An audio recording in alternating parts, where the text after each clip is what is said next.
എല്ലാവർക്കും family star YouTube ചാനലിലേക്ക് സ്വാഗതം. ഇന്ന് നമ്മളൊരു കുക്കിംഗ് വീഡിയോ ആണ് ചെയ്യുന്നത്. അപ്പോൾ എല്ലാവരും വീഡിയോ ഒന്ന് മുഴുവനെ സ്കിപ്പ് ചെയ്യാതെ കണ്ടേക്കണേ. അതുപോലെ തന്നെ മറക്കാതെ ഞങ്ങളുടെ ചാനലൊന്ന് സബ്സ്ക്രൈബ് ചെയ്തേക്കണേ. ഇന്നത്തെ സ്പെഷ്യൽ ഐറ്റം എന്താണെന്ന് ചോദിച്ചാൽ നല്ല നാടൻ ഉള്ളിത്തീയലാണ്. അപ്പോൾ ഉള്ളിത്തീയൽ ഇഷ്ടമില്ലാത്ത ആരല്ലേ ഉള്ളത്? അപ്പോൾ നമുക്ക് റെസിപ്പീസൊക്കെ ഒന്ന് കണ്ടു നോക്കാം. നമ്മുടെ ആവശ്യത്തിനുള്ള ഉള്ളി നമ്മൾ പൊടിച്ചെടുത്തിട്ടുണ്ട്. ഇനി ഉള്ളിയൊക്കെ നമുക്കൊന്ന് ചെറുതായി അരിഞ്ഞെടുക്കണം. ഉള്ളിയൊക്കെ നമ്മൾ ചെറുതായി അരിഞ്ഞൊന്നെടുത്തിട്ടുണ്ട്. ഇനി ഉള്ളിത്തീയലിന് ആവശ്യമായിട്ടുള്ള ഒരു തേങ്ങ മുഴുവൻ നമ്മൾ തിരുമ്മിയെടുത്തിട്ടുണ്ട്. ഇനി ആവശ്യത്തിനുള്ള എണ്ണ, 3 പച്ചമുളക് അരിഞ്ഞത്, 1.5 സ്പൂൺ മുളക് പൊടി, 1 സ്പൂൺ മല്ലിപ്പൊടി, 1 സ്പൂൺ ഗരം മസാലപ്പൊടി, 1/2 സ്പൂൺ മഞ്ഞൾപ്പൊടി എന്നിവ എടുത്തിട്ടുണ്ട്. ഇനി കറിവേപ്പില, വറ്റൽമുളക്, കടുക്, പിന്നെ തേങ്ങ നമ്മൾ ചെറുതായി കൊത്തി അരിഞ്ഞെടുത്തിട്ടുണ്ട്. ഇനി ആവശ്യത്തിനുള്ള പുളി നമ്മൾ ചൂടുവെള്ളത്തിൽ ഇട്ട് വെച്ചിട്ടുണ്ട്. ഇനി ഗ്യാസ് കത്തിച്ച് നമുക്ക് ചട്ടിയൊക്കെ ഒന്ന് ചൂടാക്കിയെടുക്കാം. ആദ്യം തന്നെ നമ്മൾ തേങ്ങയാണ് വറക്കാൻ പോകുന്നത്. തേങ്ങ വറുത്തരച്ചെടുത്തതിന് ശേഷമാണ് ഉള്ളിയൊക്കെ നമ്മൾ വഴറ്റിയെടുക്കാൻ പോകുന്നത്. അപ്പോൾ ചട്ടി നന്നായി ചൂടായി വരുന്നുണ്ട്. അതിലേക്ക് നമുക്ക് ആവശ്യത്തിനുള്ള എണ്ണ ചേർത്ത് കൊടുക്കാം.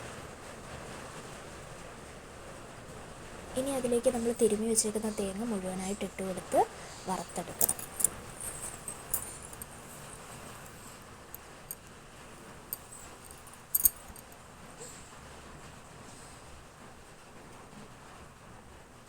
ഇനി നന്നായിട്ടൊന്ന് ഇളക്കി കൊടുക്കണം.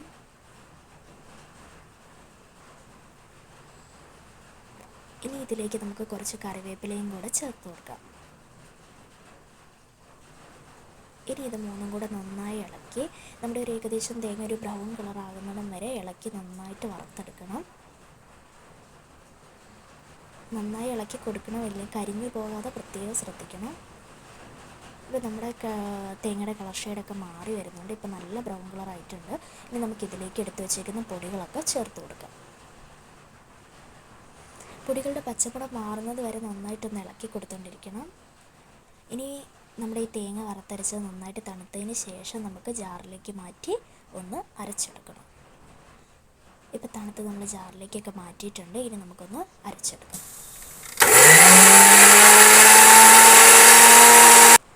അപ്പം നമ്മുടെ അരപ്പ് നന്നായിട്ട് അരച്ച് കിട്ടിയിട്ടുണ്ട്. വെള്ളം ചേർക്കാതെ അരയ്ക്കുന്നതാണ് ഏറ്റവും നല്ല ടേസ്റ്റ് ആയിരിക്കും. എല്ലാവരും അങ്ങനെ ഒന്ന് ട്രൈ ചെയ്യണം കേട്ടോ. ഇനി ഗ്യാസൊക്കെ കത്തിച്ച് നമുക്ക് ചട്ടിയൊക്കെ ഒന്ന് വീണ്ടും ചൂടാക്കി ആവശ്യത്തിനുള്ള എണ്ണ ഒഴിച്ച് കൊടുത്തിട്ടുണ്ട്. എണ്ണ ഇനി ചൂടായി വരുമ്പോഴത്തേക്ക് നമ്മൾ കൊത്തി അരിഞ്ഞ് വെച്ചേക്കുന്ന തേങ്ങാക്കൊത്തൊന്ന് നമുക്ക് അതിലേക്ക് ഇടാം. തേങ്ങാക്കൊത്തൊന്ന് നന്നായിട്ട് വറുത്തതിന് ശേഷം നമുക്കത് കോരി മാറ്റിയിട്ട് ആവശ്യത്തിനുള്ള കടുക് ചേർത്ത് കൊടുക്കാം. ഇനി നമ്മൾ വഴറ്റാൻ വെച്ചേക്കുന്ന ഉള്ളി അതിലേക്ക് ഇട്ടിട്ടുണ്ട്. അതിലേക്ക് പച്ചമുളക്,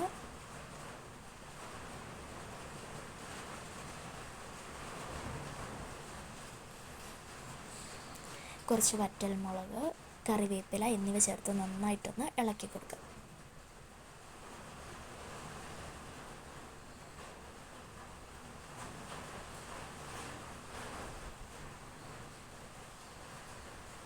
ഉള്ളി ഒന്ന് വാടിക്കിട്ടിട്ടുണ്ട്. ഇനി നമുക്കതിലേക്ക് ആവശ്യത്തിനുള്ള ഉപ്പ് ചേർത്ത് കൊടുക്കാം. അപ്പം നമ്മുടെ ഉള്ളിയൊക്കെ നന്നായിട്ട് വഴറ്റിയെടുത്തിട്ടുണ്ട്. ഇനി അതിലേക്ക് നമ്മൾ എടുത്തു വച്ചിരിക്കുന്ന പുളി പിഴിഞ്ഞ വെള്ളം ചേർത്ത് കൊടുക്കാം.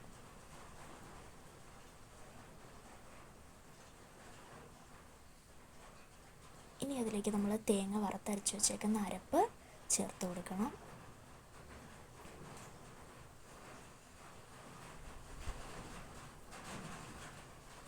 മിക്സിയുടെ ജാറിലേക്ക് കുറച്ച് ചൂടുവെള്ളം കൂടി ഒഴിച്ച് നമുക്ക് ചുറ്റിച്ച് ആ അരപ്പോടെ ഫുള്ളായിട്ടൊന്ന് അതിൽ ചേർത്ത് കൊടുക്കാം.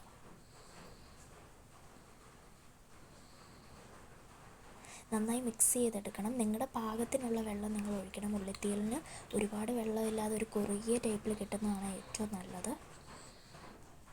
ആവശ്യത്തിനുള്ള വെള്ളം ചേർത്ത് നന്നായി ഇളക്കി കൊടുക്കുക. അപ്പോൾ വെള്ളമൊക്കെ ചേർത്ത് തിളച്ച് നന്നായിട്ട് റെഡി ആയിട്ടുണ്ട്. ഇനി അതിലേക്ക് നമ്മൾ വറുത്ത് വെച്ചേക്കുന്ന തേങ്ങാക്കൊത്തും കൂടെ ആഡ് ചെയ്തിട്ടുണ്ട്. നമ്മുടെ ചോറിൻ്റെയൊക്കെ കൂടെ കഴിക്കാൻ അപാര ടേസ്റ്റാണ് ഉള്ളിത്തീയൽ. അപ്പോൾ എല്ലാവരും ഒന്ന് ട്രൈ ചെയ്ത് നോക്കണം. അപ്പോൾ നമ്മുടെ ഉള്ളിത്തീയലയുടെ റെഡി ആയി കിട്ടിയിട്ടുണ്ട്.